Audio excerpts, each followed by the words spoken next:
L'homme intéressé par ma fille est milanais. Nous partons là-bas, si le portrait lui plaît. Vous partirez. Il faut que vous sachiez une chose. Elle a épuisé déjà un peintre avant vous. Elle a refusé de poser. Il n'a jamais vu son visage. Pourquoi refuse-t-elle d'être peinte? Parce qu'elle refuse ce mariage. Vous allez devoir la peindre sans qu'elle le sache. Elle pense que vous êtes une compagne de promenade pour quelques jours. Elle pense que je suis là pour la surveiller. Et vous la regardez. Vous vous sentez capable de faire le tableau de cette manière?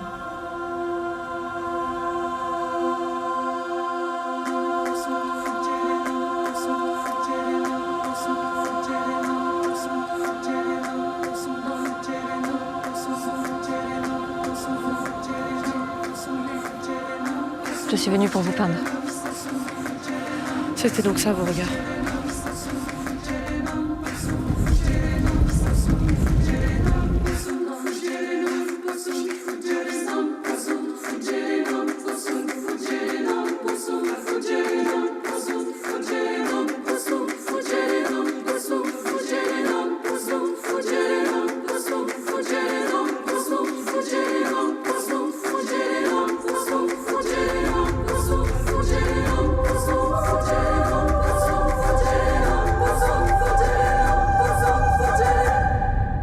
Quel en est le titre?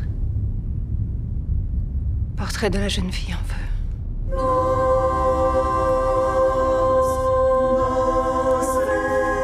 Hola a todas y a todos, estamos hoy, en nuestro primer coloquio de NIS de Cinema. Me acompañan las entendidas Alexia y Adriana. ¿Cómo estáis? Y tenemos a nuestra primera invitada, que es una suerte poder contar con ella, es Virginia Yagüe, miembro del Consejo de CIMA y guionista, y que ha tenido la amabilidad de participar con nosotras en estos coloquios online, que por esa cosa que ya sabéis hemos tenido que hacer de manera no presencial.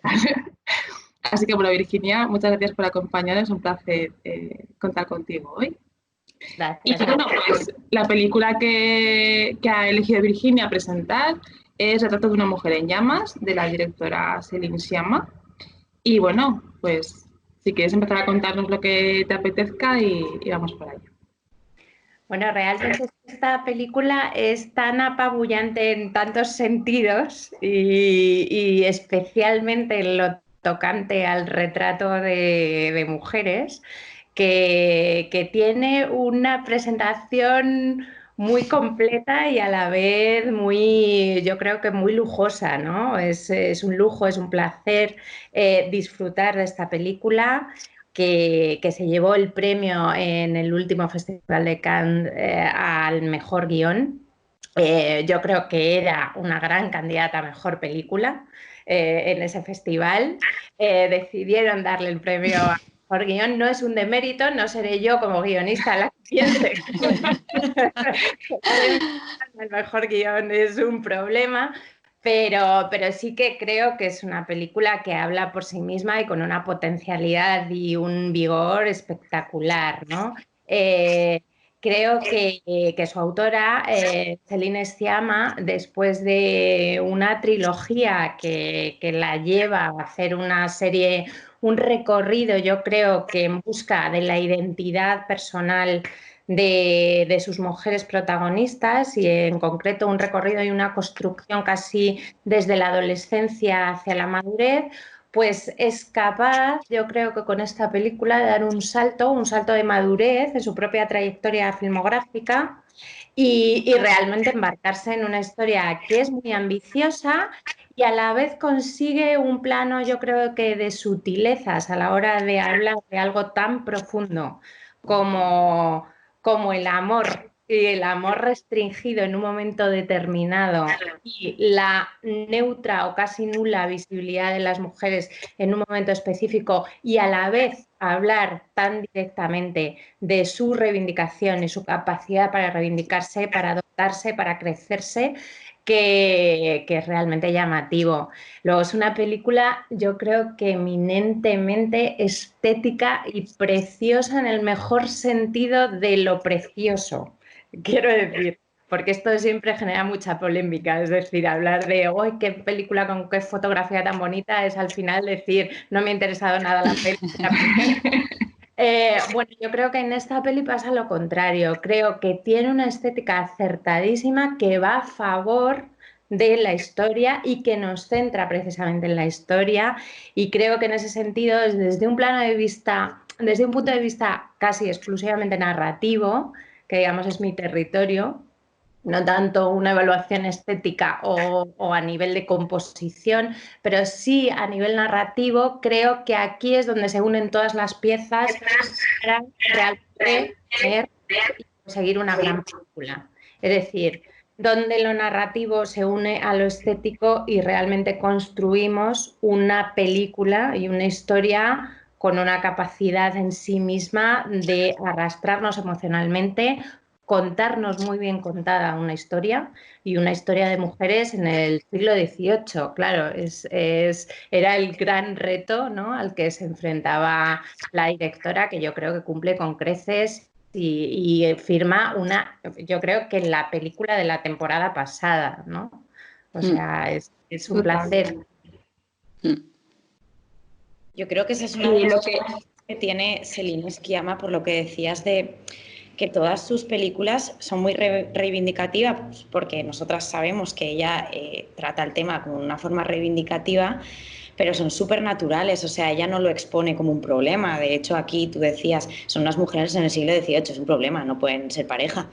Pero ella no te lo expone como un problema, igual que en Tomboy tampoco lo hace. Entonces, a mí eso me gusta mucho de Celine Sciamma, la naturalidad con la que ella te cuenta una historia de reivindicación en sus películas. Sí, porque yo creo que ella como que huye, ¿no?, de caer como en los conflictos propios, ¿no?, de cualquier guión en el cine y demás, ¿no? Entonces, aquí se lo lleva a un terreno íntimo. Que a nosotras nos gustaba mucho especialmente de la película, es esa intimidad de que hacen las mujeres cuando se quedan solas, ¿no? Que además fuera de la mirada de cualquier hombre, porque en la película no hay intervención masculina, tenemos al futuro marido por ahí, pero la presencia principal en toda la película es de esas mujeres, ¿no? Y el gusto que da verlas en esa intimidad que es súper natural, que encima es también, al ser de época, nos choca también que no estén impostadas sus diálogos ni la forma de relacionarse, ¿no?, sino que sea como, pueden tener una conversación como a día de hoy podríamos tener nosotras en la intimidad, ¿no?, las mujeres en la intimidad. Entonces eso está como muy, muy conseguido. Y a nivel visual es lo que dices, Virginia, o sea, es que son todo como metáforas visuales, es decir, ese preciosismo en la imagen en realidad responde al mensaje que hay detrás de cada plano y que te está queriendo comunicar algo, ¿no? Y Celine Sciamma es súper buena narradora, pero a la vez, o sea, suma con la potencia visual que conecta, ¿no?, ese guión con esa imagen. Y que se está hablando de pintura, yo hay fotogramas que cuando los veo me cuesta diferenciar si son un cuadro o es una fotografía real, sobre todo ese en el que ella está en las rocas en la playa de espaldas, o sea, eso es un cuadro, es una maravilla.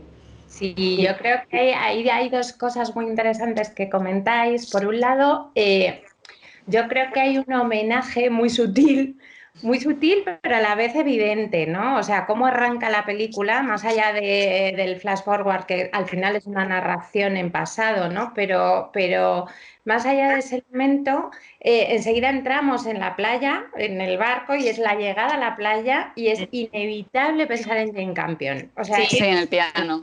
Y luego todos los planos de playa, yo creo que es un homenaje y un reconocimiento a una autora que además es referente para las autoras y para las directoras, ¿no? O sea, marca ese estilo, pero sobre todo lo marca para contar un relato de mujer, o sea, centrándolo en el punto de vista de la mujer, ¿no? Y en el punto de vista de una acción liderada por mujer, no que la mujer sea vista o no, es la que te lleva a la acción, o sea, la que te va a meter en la acción, por lo tanto no hay equivocación posible, o sea, ya sabes que te vas a meter en ese punto de vista y para mí esto, bueno, yo creo que tuvo mucha repercusión también en este Cannes porque es verdad que había esa reverberación, ¿no? al mundo de Jane Campion y este homenaje, ¿no? Sutil. Y por otro lado, esta idea de la ausencia total de lo masculino. O sea, yo creo que a mí esto sí que me fascina porque eso, por ejemplo, no lo tiene el piano. Y aquí es brutal, o sea, yo creo que esto sí que se carga completamente la mirada masculina, o sea, y hace una cosa tan gozosa como espectadoras, que es dejamos de asistir a las mujeres como objeto a representar para los hombres, más allá de que efectivamente lo que te está contando es que el retrato es para el marido, ¿no? Pero enfoca de tal manera, o sea, hace un planteamiento tan novedoso en ese sentido de anular completamente la visión masculina, que es una gozada meterte en la peli, ¿no? O sea, esto ya nos da para entrar y ya quedarnos aquí. Luego, a nivel narrativo es una cosa muy... o sea, si realmente analizas estructuralmente el guión, los guionistas que tendemos a hacerlo y a mirar estructuras, hace una cosa muy llamativa que es de lo que también estabais comentando, entrar en los territorios íntimos femeninos. Si veis, pues tenemos la llegada de la protagonista en la playa, empieza a contarte la historia y hasta el minuto 50 más o menos te está contando la presencia de Valeria Godino, la madre, incluso este efecto un poco de está cubriendo un secreto de cara a la protagonista porque no sabe que la está pintando, ¿no? Pero a partir del minuto 50 todo esto se cae, que esto a nivel estructural es muy llamativo, o sea, yo creo que habla de la total libertad de la autora para contar, o sea, y ahí es merecidísimo el premio y el reconocimiento al guión. Sí, no, que quería decir que en ese de ahí te cuenta la historia de ellas solas, claro. Sí, no, que quería decir que justo en ese momento que también me di cuenta a la hora que cuando la volví a ver por segunda vez, que es en el minuto 50, como dices, que además es en el momento en el que el artista pinta el primer retrato.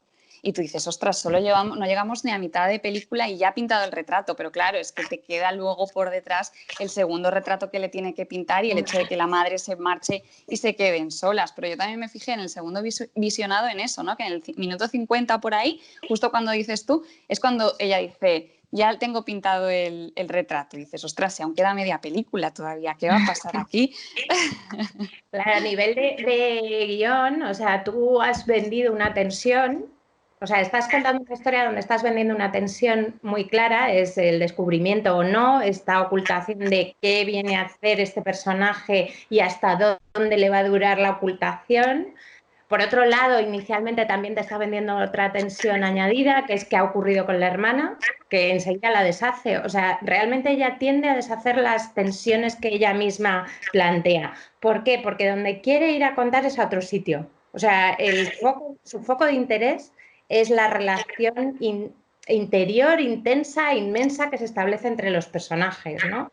Y esto va a venir después y lleva el gran bloque de la película, que es casi una hora más de película. Claro. Sí, porque se dedica a presentarte todo el escenario, o sea, se toma su tiempo, ¿no? Para plantear lo que cómo vive, cómo es la vida de la protagonista, su madre, la relación con la madre, y no tiene ninguna prisa la directora en presentarte todo ese panorama de la casa, quién está en la casa, quién no está, y cuando realmente crees que debería acabar ya, ¿no? La historia, que es, bueno, acabas el retrato y nos vamos, es cuando arranca claro, la verdadera, bueno, lo que se ha ido gestando, ¿no? en esa primera parte. Me hacía risa y la verdad es que, bueno, el hecho del homenaje a Jane Campion, que es la única mujer hasta ahora que gana Palma de Oro en Cannes, que precisamente sea en Cannes donde se estrenó esta película y que se quedara, claro, a ver si va a ser poco, ¿no? Mejor guión en Cannes, ¿no? Pero la sensación de debería haber sido a lo mejor película y no sé si falta un poco de valentía para dar según qué premios, o al final deberíamos olvidarnos de los premios y disfrutar de lo que se produce y ya está. No sé. Yo creo que siempre se pierde sensibilidad de de premiar a las mujeres que toca. Yo quizá este año Parásito sí que me parecía una buena ganadora, pero el año anterior que la ganadora, si no me equivoco, fue Shoplifters, ¿no? La de, ¿cómo se llama? Un asunto de Un familia. asunto de familia. Sí, sí. Si no me equivoco, competía Lázaro Felice ahí también, que para Que mí era... también se llevó guión, me parece, Lázaro Félix. Sí, era no sé. el 10 de ese año, entonces, jolín, yo creo que Alice Rohrwacher también hubiera sido una candidata perfecta, no solo por ponerse el pin de le hemos vuelto a dar un premio a una mujer y ya nos volvemos a olvidar, sino porque de verdad creo que esa película merecía ser la mejor película de Cannes. Y yo creo que Cannes pues, va perdiendo oportunidades de premiar a quien toca según en qué ocasiones. Todavía está bastante mejor que Venecia. Desde luego. Sí, bueno, la propia Siama, de hecho, tuvo una agria polémica al respecto. Bueno, porque en Venecia fue Joker, ¿no? Si no recuerdo mal, ¿fue Joker? Sí, fue Joker, sí. Y era la apuesta, y bueno, las polémicas, siempre polémicas declaraciones del director del Festival de Venecia en este sentido, que siempre viene a decir poco menos que los premios que se conceden a mujeres van por cuota, entonces desacreditándolas completamente de cualquier tipo de valor, ¿no? O sea, yo creo que ahí hay que ser muy tajante, muy radicalmente tajante y no comprar para nada el argumento, Claro. creo.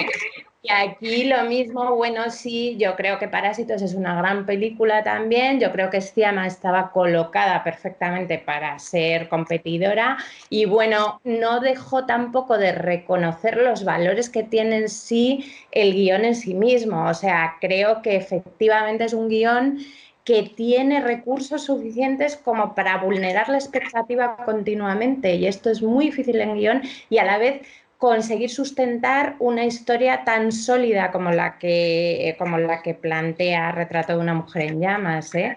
Es que no es nada fácil contar esta historia, nada fácil. Entonces podía haber llegado a unos lugares muy comunes, muy esperables, podría haber situado el guión con una previsión, bueno, de enfoque y demás, y yo creo que tiene un universo narrativo muy potente y de ahí, bueno, es un premio clarísimo, ¿no? Pero sí, una pena, desde luego, que no se llevara. En los también, si no me equivoco, también se llevó mejor guión. Tendría que comprobarlo, pero me parece que también estaba como candidata a mejor película, pero según he escuchado en un programa de radio, no recuerdo cómo se llama, que dice que en parte todas las revueltas que habían en ese momento en contra de la Academia Francesa por que estaba El oficial y el espía como mejor película y también Polanski como mejor director, que al final se lo llevó, pues hicieron un poco que, según decía el podcast que como que la Academia está un poco recelosa o enfadado con que Céline Sciamma y Adèle Haenel tengan una posición tan activista en cuanto a la industria visual y ser mujer. Entonces, que quizá por eso igual se le escapó también mejor película. Bueno, las presiones ahí son varias siempre, ¿no? No sé si me hablas tanto del festival como de los César, que son los que dependen directamente de la Academia Francesa. Sí, de los César. Bueno, siempre existe un poco esta idea como de tensiones y es verdad, pero creo que los festivales son complicados a este nivel, ¿no?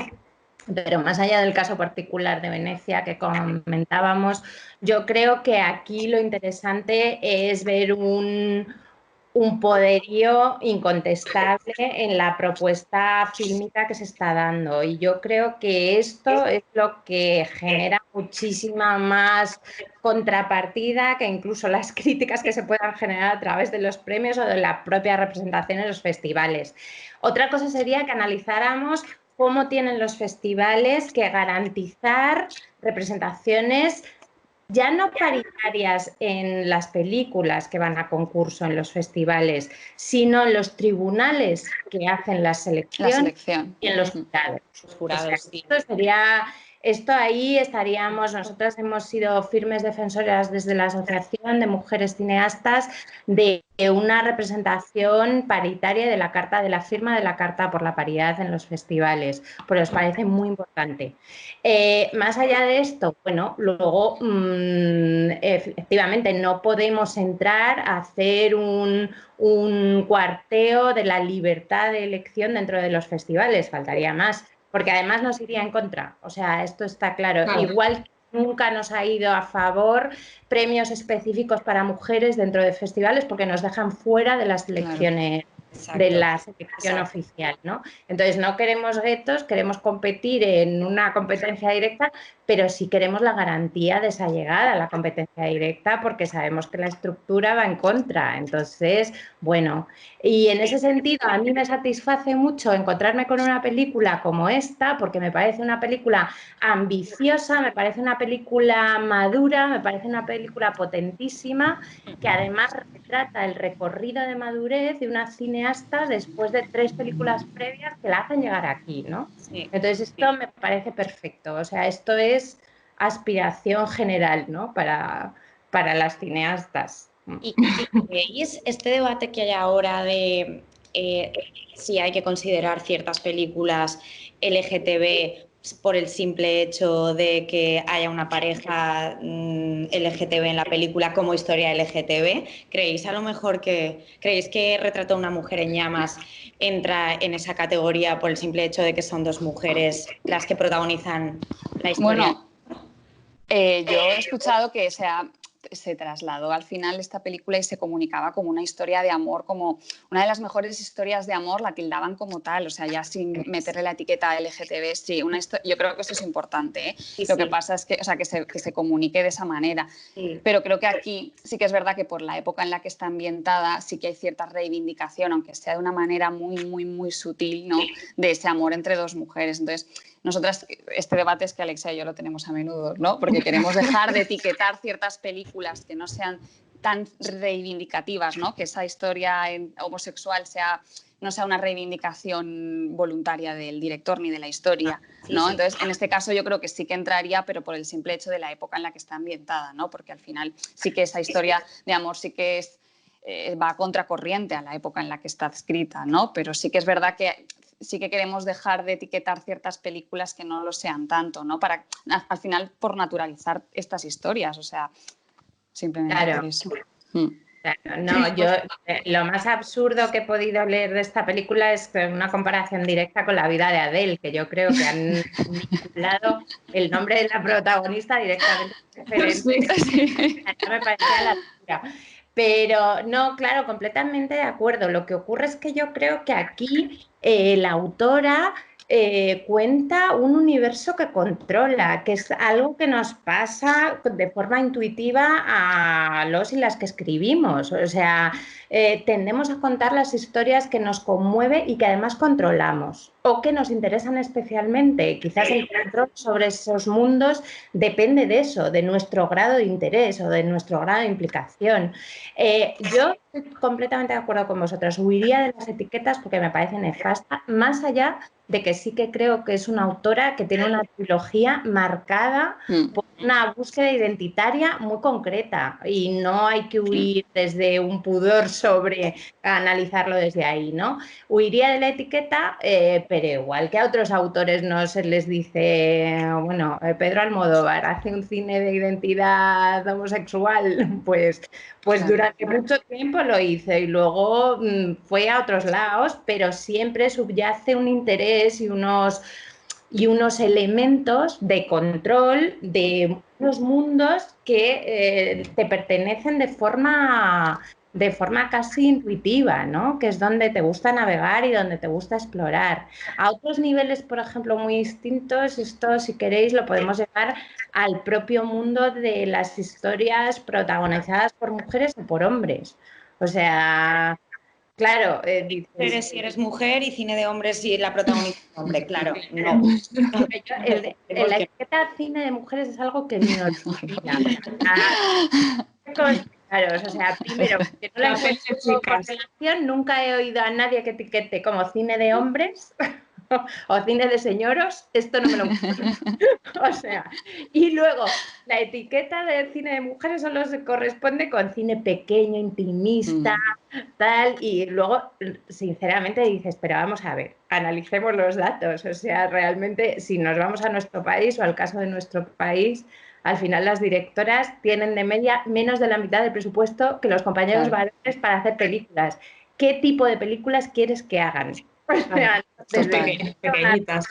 Claro, no te van a hacer una película incidental y fíjate aquí, yo creo que Siena al final monta una peli muy, muy grande, o sea, en ese sentido, de las que sabes, o sea, yo creo que tiene toda esta cosa de recorrido, de que puede por fin plantearse esta película después de haber hecho Girlhood, creo que era la última que había hecho, se toma un tiempo además y tiene una capacidad para poderlo hacer en este momento. Bueno, se rodea además de la directora de fotografía que hace un trabajo brutal, pero es que además, claro, tiene esta cosa, mira, esto sí que es un denominador común dentro del cine liderado por mujeres, ¿no? Que tienden a hacer solidariamente grupos equipo, técnicos, ¿no? Equipos de mujeres, lo cual desmonta toda esta otra teoría de que somos terribles trabajando. Menos mal que somos amigas, porque si no ya nos mataríamos. Nos pondríamos veneno por la noche en la cerveza. Oye, pues no es una tontería eso, porque otro de los grandes temas que plantea la película es esta idea de sororidad entre mujeres. Sí. Y está muy presente y muy bien plasmada, lo que comentábamos antes, ¿no? Que no aparece ningún hombre, ni siquiera, bueno, uno de manera casi accidental, pero realmente no echas de menos esa presencia. Y la directora también se encarga mucho de mostrarte la armonía que viven ellas, viviendo ellas solas a su ritmo, ¿no? Cómo ellas se organizan el ritmo de la casa, cuando salen también, cuando se juntan con otras mujeres. Y esa especie de subsociedad que está ahí abajo escondida, la estamos viendo porque ya nos la enseña, pero realmente sabemos que no es el ritmo imperante en el siglo XVIII. En la Bretaña francesa, ¿no? En otras películas saldrían los señores a caballo no sé qué con sus rollos y sus... Claro, sería una imagen a lo mejor más plural. Y en este caso ella nos saca esta otra Francia, ¿no? Que también se podía vivir así, que ellas ya de cierta manera, sobre todo la protagonista, pues ya tiene sus conflictos antes de empezar, antes de conocerla a nosotras, ¿no? Ya tenía sus conflictos y sus cosas. Y esa forma de contar la historia de ella la hace, pues eso, mucho más cercana. No es una película pequeña, es una película cercana, que yo creo que es la diferencia.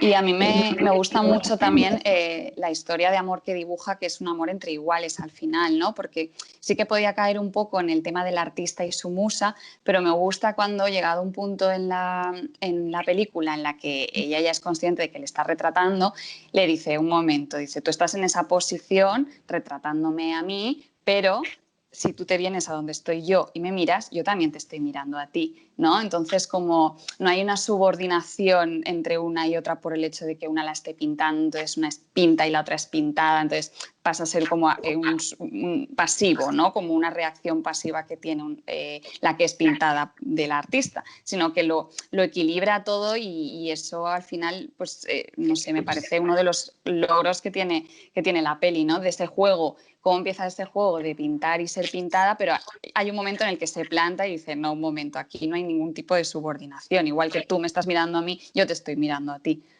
Y por lo que comentabas de la sororidad y ahora que decías eso de iguales, o sea, hay un tercer personaje que habita con ellas, que es la criada. Sí, no nos olvidemos.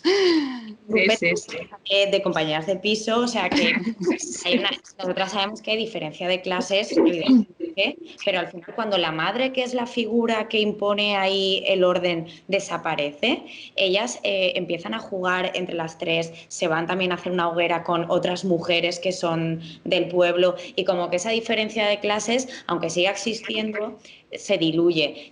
Y sobre todo yo creo que es por la desaparición de esa figura autoritaria de la madre. Es fiesta. Completamente, para mí, o sea, de hecho empieza a respirar de otra manera la película, entra en una dimensión distinta, hay un nivel de complicidad y de experiencias compartidas que las une de alguna manera. Una de ellas va a ser casada, digamos, a distancia y por poderes prácticamente con el esquema del siglo, ¿no? Pero las otras dos han vivido vidas distintas, tienen una experiencia compartida de un embarazo frustrado, o sea, las vincula las dos y las vincula desde además una capacidad de decisión que luego lo que tiene excelente la película y por eso se mueve en este nivel de sutilezas que contrasta tanto con el preciosismo que tiene a la hora de retratar, ¿no?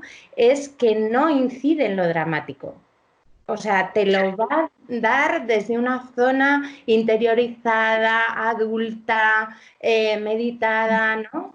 Y entonces, casi el momento más dramático que tiene, por supuesto, la despedida, ¿no? Pero sobre todo el momento más dramático es el momento del gran conflicto, es cuando Marianne casi adopta un rol masculino y ella y Eloise le tiene que decir ahora que ya me has hecho tuya, quieres que sea yo, o sea, te pertenezco de alguna manera, ¿no? O sea, ¿qué ha pasado aquí, no? Estamos en otro sitio, ¿no? Y luego tenemos el encuentro en la playa y se vuelve a equilibrar todo eso, ¿no? Pero a mí esto me fascina. En general me fascina el cine francés. ¿Cómo consiguen hacer eso? O sea, cómo consiguen allanar lo dramático y llevártelo a una escala dramática distinta, que desde casi nuestro patrón un poco latino, los melodramas van hacia otro lado, ¿no? Incluso los espectadores nuestros lo viven de otra forma, o sea, no sintonizamos distinto. Imaginaros esto hecho desde un esquema de otro tipo de visión y de otro tipo de autoría, ¿no? Pero a mí me resulta muy conmovedor, o sea, creo que además se dimensiona el drama, precisamente por no subrayarlo, por no llevarlo a ese subrayado exagerado, por no estar encaminando a una lectura de los espectadores, te da una amplitud con una dimensión que te deja un pozo muchísimo más profundo, ¿no? Es que además tú empiezas la película sabiendo que esa historia no va a ningún lado, quiero decir, no va a jugar con eso. Ellas no van a escapar, no, o sea, lo sabes. Y cuando acaba tampoco es un gran drama, o sea, yo creo que aceptan el final y punto, o sea, disfrutan de lo vivido y no se presenta como ningún gran drama el hecho de que esa historia... Sí, pero yo creo que también juega también con el momento en el que tú, en el fondo, deseas que todo sea, pues eso, yo qué sé, la Cenicienta o así, ¿no? O sea, nos saca nuestras historias de amor más escondidas y de repente, por favor, que salga todo bien, ¿no? Ese juego que tenemos como espectadoras, que hay un punto que te descubres que estás esperando que salga bien, ¿no? Que toda la lógica apunta a que no es que salga mal, sino que bueno, se va a desarrollar como el amor romántico que tenemos.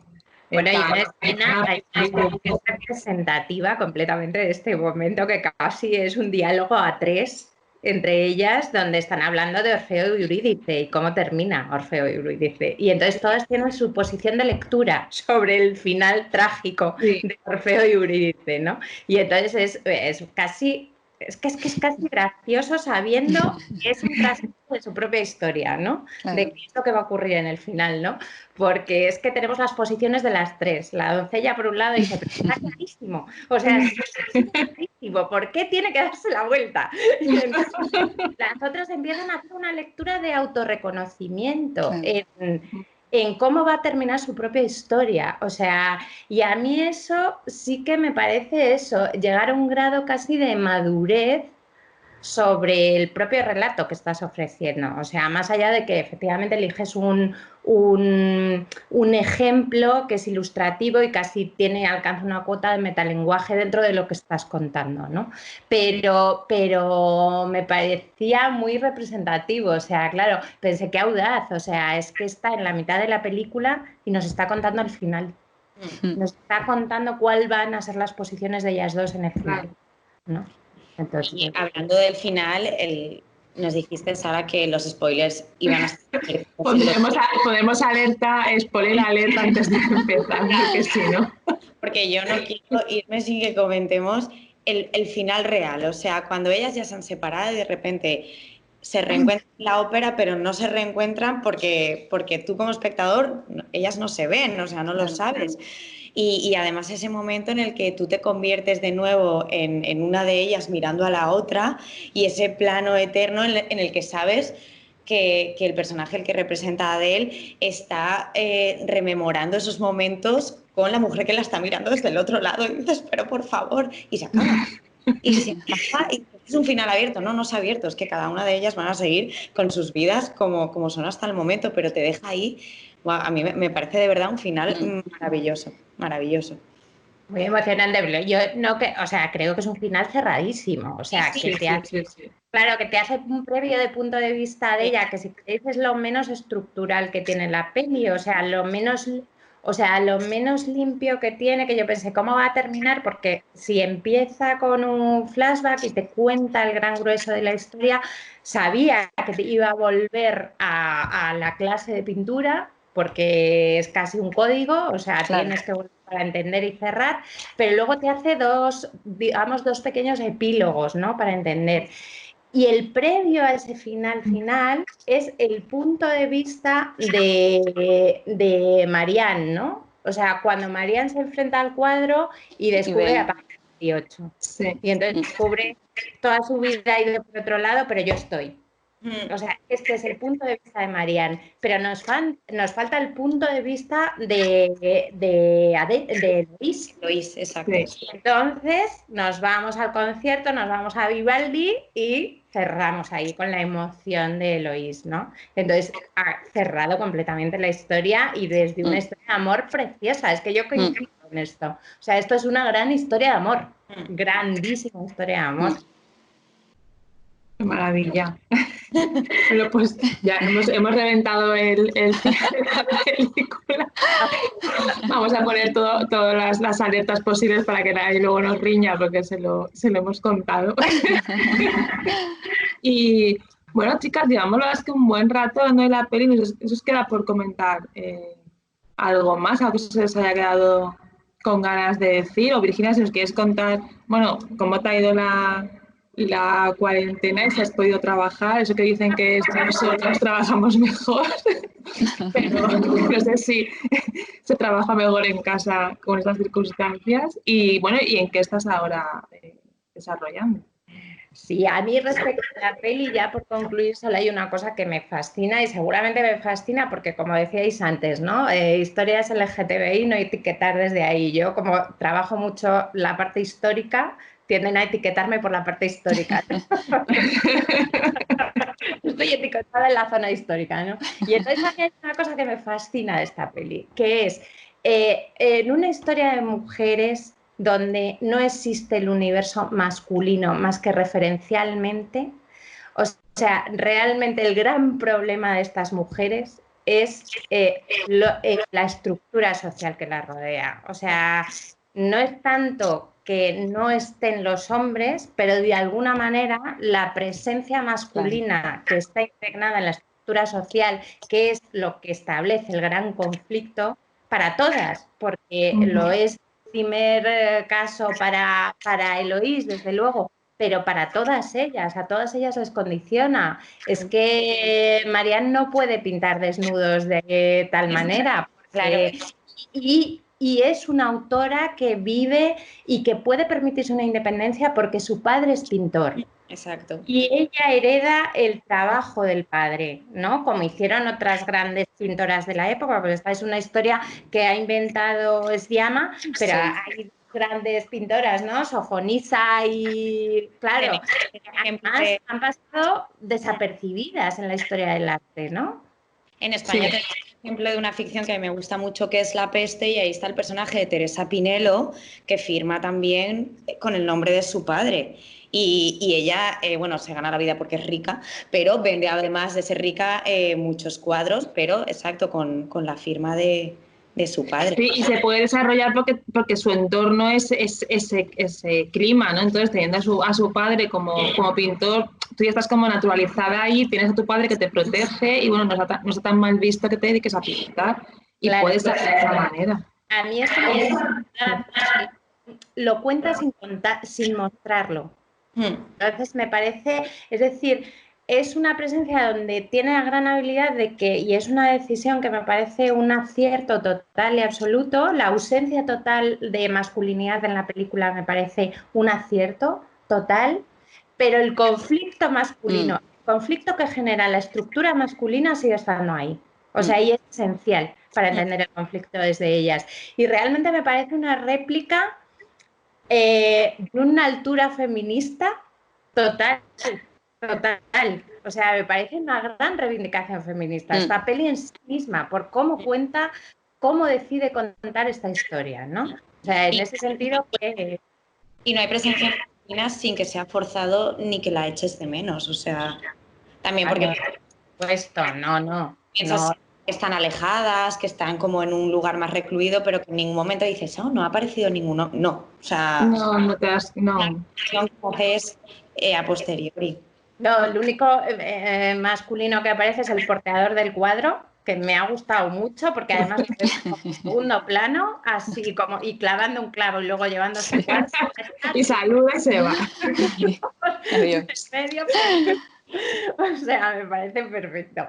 Entonces, yo creo que para mí, por eso os propuse que el diálogo fuera sobre esta película, porque me parece una de las grandes últimas películas que hemos visto. Me parece que confirma la autoría plenipotenciaria y absoluta de una gran autora, y creo que es una de las grandes autoras del cine francés ahora mismo, sin duda, sin discusión, y firma una grandísima película. Y entonces, bueno, me parece, esta película me parece como para ponerla en las escuelas, o sea... Sí. Sí, pero sobre todo para ponerla a modo de aprendizaje por lo que decíamos, esa naturalidad, en plan de tú puedes querer a quien quieras, sentir de quien quieras, ser quien quieras y no pasa nada. Y creo que eso es, en definitiva, lo que cuentan las historias de Céline Sciamma. Así que, y bueno, mi cuarentena ha sido supongo que dura, como la de... Para los guionistas estar encerrados en casa como aislados no es un gran problema, el mayor problema si tienes familia cerca. Claro, que no te dejan. Se complica. Pero estar encerrados en sí no es mayor problema. Y bueno, yo he aprovechado este último año, aparte de las historias de la televisión, pues he terminado un último largo con Elena Taberna, que es una adaptación de la última novela de Isaac Rosa, que se titula Feliz Final. Y bueno, ha sido una adaptación muy bonita, creo que es una historia muy bonita, pero una adaptación dificilísima. Así que he estado ahí a tope. Pues qué ganas de poder verla, a ver si pronto se puede. Ojalá. Lo antes que se pueda. El proceso es largo, no penséis que es que, claro, esto es como ¿cuánto tiempo le llevó a Céline Sciamma a hacer su película? Pero es que las películas tienen procesos muy largos. Pero bueno, yo creo que esta historia al final saldrá y realmente me parece una película preciosa, ¿eh? O sea, me lo parece desde el guión, estoy deseando ver la peli, como vosotras. Qué estupendo. Pues nada, Virginia, muchísimas gracias otra vez por acompañarnos hoy y por retratar también este retrato de una mujer en llamas. Y bueno, sabéis que está en Filmin. Esperamos que la hayáis visto antes de haber escuchado esa tertulia, porque hemos hecho bastantes spoilers, pero bueno, de todas formas es una película maravillosa que aunque la hayas visto una vez, la quieres ver más veces. Y en nuestro caso creo que todas la hemos visto por lo menos un par de veces y alguna más que la veremos. Y nada, entendidas. Muchísimas gracias, Alexia y Adriana. Y hasta la próxima semana con Is de Cinema. Un besito. Gracias.